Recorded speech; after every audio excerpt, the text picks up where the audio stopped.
In the readings today, we hear first St. Paul. He speaks about anger. He says, "Be angry and sin not." There is such a thing we know as righteous anger, right? But if you're angry, do not sin, right? Don't turn that into sin. He says, "Let not the sun go down upon your anger," right? Don't go to bed angry. As well, then, in the gospel for today, we hear this parable that our Lord tells of a king who's throwing a wedding party for his son, and he invites all of his friends, but none of them will come. And so you can imagine these servants who are going, having an invitation for something really good and easy to say yes to, but they all say no. And not only do they say no, but eventually they kill those who bring the invitation, right? Can you imagine getting killed for bringing someone a wedding invitation? Afterwards, it says the king is angry. He's angry with them for what they've done. And then he goes and he invites everyone else, right? Anyone who they can find, come to the wedding banquet. They all come and the hall is full. But then the king comes and he notices someone was not wearing the proper wedding garment. There's a rule to come to this wedding, you have to wear the wedding garment. And there's some scholars who say that at that time, when a wedding was put on, the host of the wedding, the bride and the groom and their families, would provide a special wedding garment for everyone to wear. So it's something that you would get and then you would put on and go to the wedding banquet. But there's a man there who has refused for some reason to wear that special wedding garment. And because he will not wear it, the consequence is you cannot stay, you have to go. And he is cast out from the wedding celebration.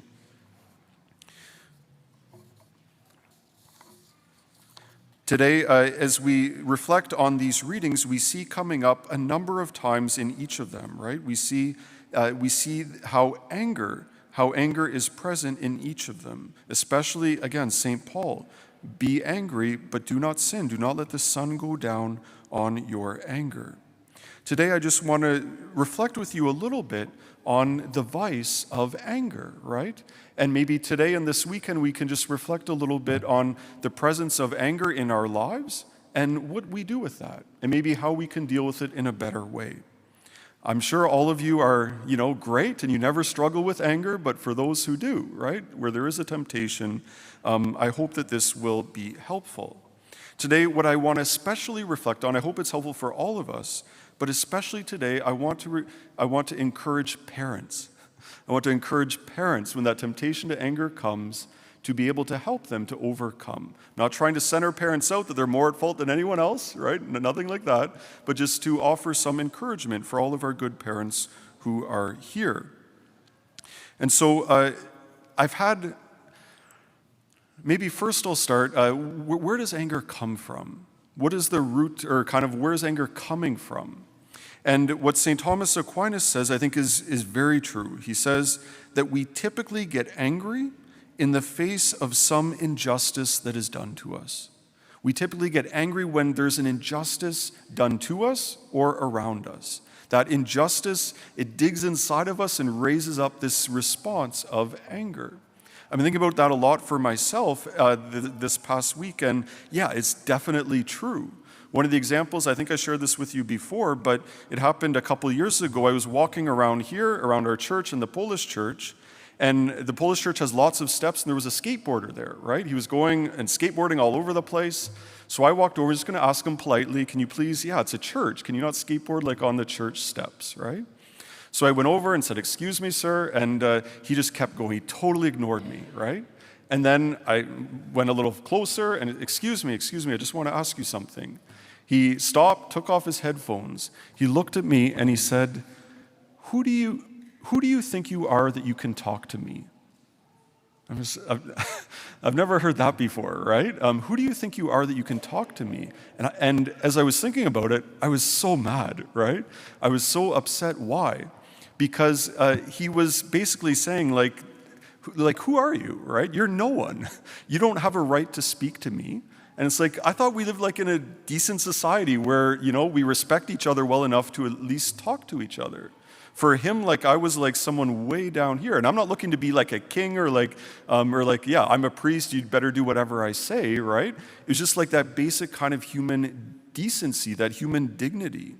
And for me, I didn't say anything more, right? I couldn't because I was so angry inside, and I knew he wasn't going to do anything anyway, so I just kind of left, right?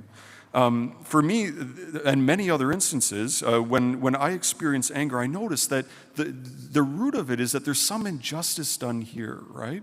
There's some way where an injustice has been caused, and that's really what is kind of bringing forth this emotion, this passion of anger. Can it be, right? Some of our great people, they've shared with me, right, how when they were younger, they were very kind and very patient and loving. They prayed a lot. Life was so good. But now, as they're older, they have kids, they yell, they get angry. They become almost like monsters or like these scary versions of themselves that even maybe they don't recognize. Not that they're like that all the time, right? But there can be that experience, especially for parents, right? When you have kids constantly pushing the boundaries, trying to figure out who they are, where they fit, how all of this works. They're always pushing the limit, right? And because of that, it can be a cause for a temptation to anger sometimes, right? Is that true for those who are parents and grandparents here even, right? Is that true? I think it is, right? So what I want to reflect on today just a little bit is, what do we do with that, right? How do parents, but also all of us, right? How do we deal with that anger that comes often from injustice, but how do we deal with it well? I know that for kids, it's different, right? They're not adults. You can't necessarily reason with them. And kids are constantly changing too, and each of them have their own temperament, their own character, all of that kind of stuff. But just today, what I would love to do with you is just reflect a little bit for ourselves, our families, those around us, our friends. How are we dealing with anger, and are there ways that we can deal with it better? Maybe today, even after the Mass, having a bit of a discussion with some other people, right? And especially those who are here with your families, having a family discussion. How are we doing with anger? And then the opposite, I guess, like patience and kindness and love in our family life, and how can we do better? St. John Bosco, he ran orphanages, right? He gathered the young boys in the streets who were rough and hard and mean sometimes, right? And he gathered them and gave them a place to live, gave them teaching, and wanted to help them, right? So they could be good young men someday. This was some advice that he gave to one of the teachers who was helping him. He says, "They are our sons. These boys, they are our sons.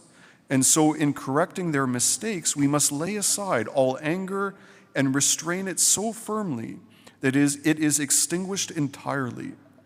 There must be no hostility in our minds, no contempt in our eyes, no insult on our lips.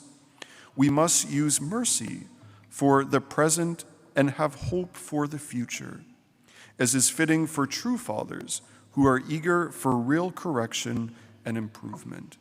And so he's encouraging the other teachers and the other priests to make sure, right, when they're correcting the boys, that they're not doing it out of anger.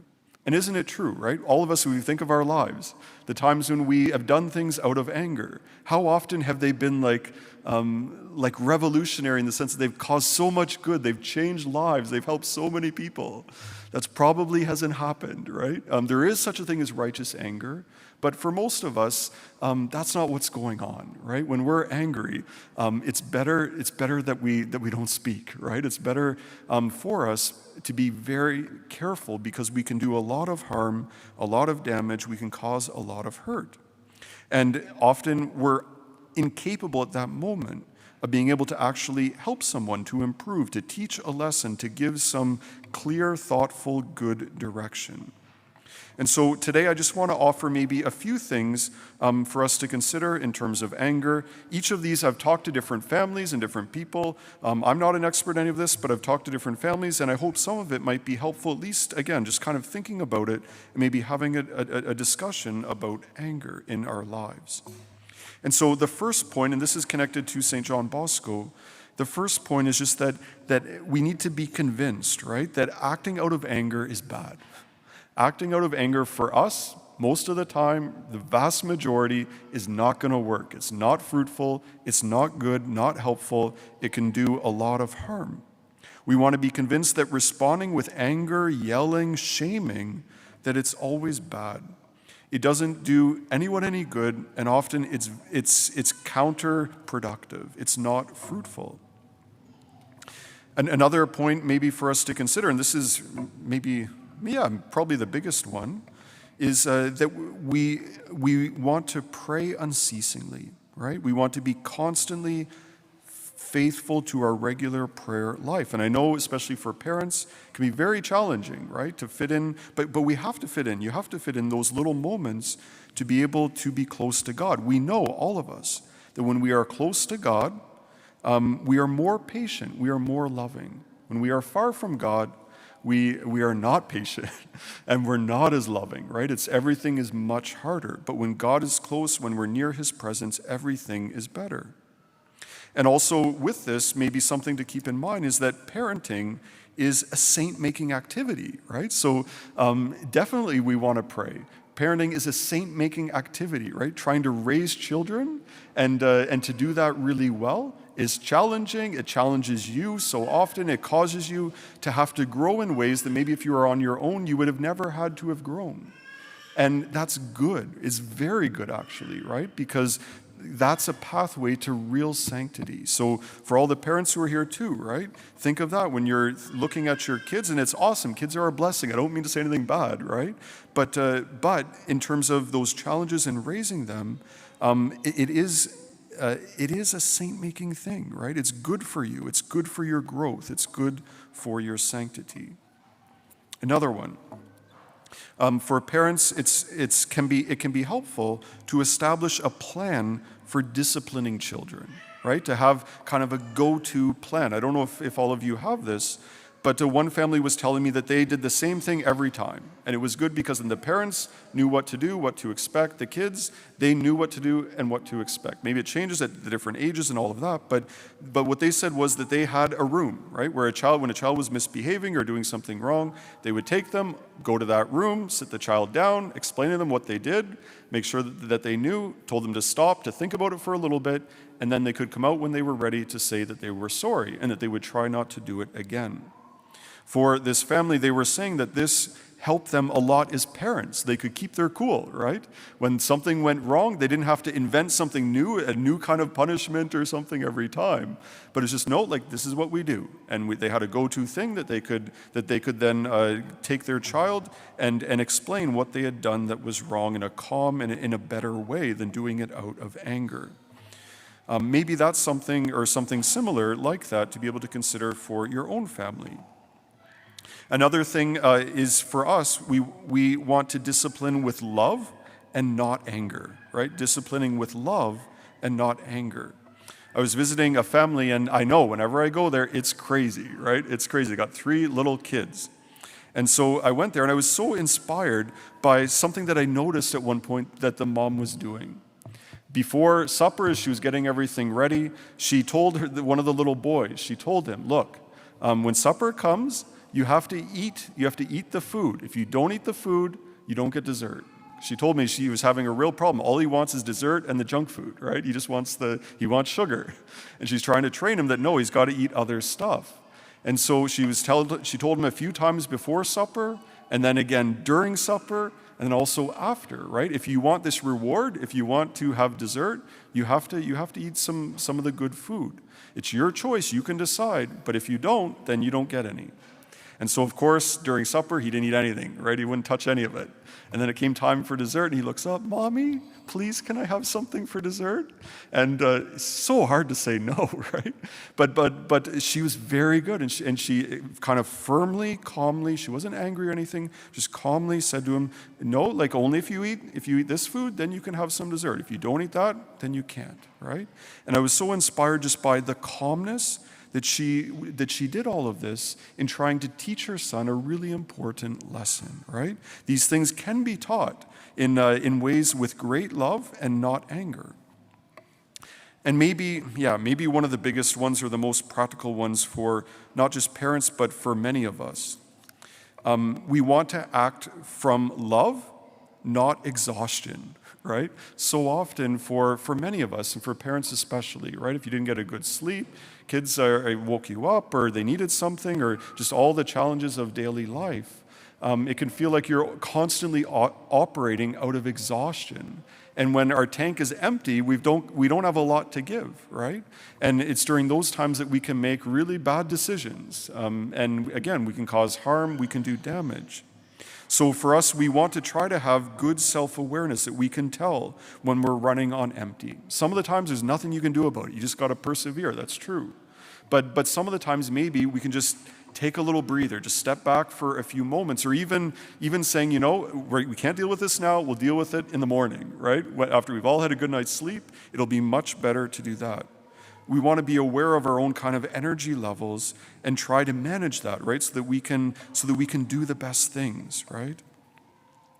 For all of us who are here today, it's a time, maybe this week, just to reflect a little bit on the presence of anger in our lives. Anger comes from injustice, right? It's a real part of our lives. It's a real passion and emotion. The question for us is, how do we deal with it well? St. Paul says, be angry, but do not sin. Right? And for us, and especially for parents with children, there's a constant challenge of trying to find ways of doing that. That anger may be there, I understand, some injustice has happened, but now I want to deal with it in an appropriate way. Think about that for yourself and your family. How can you be better and be more Christ-like, living that love, that kindness, generosity, patience, instead of lashing out in anger? Son, and of the Holy Ghost. Amen.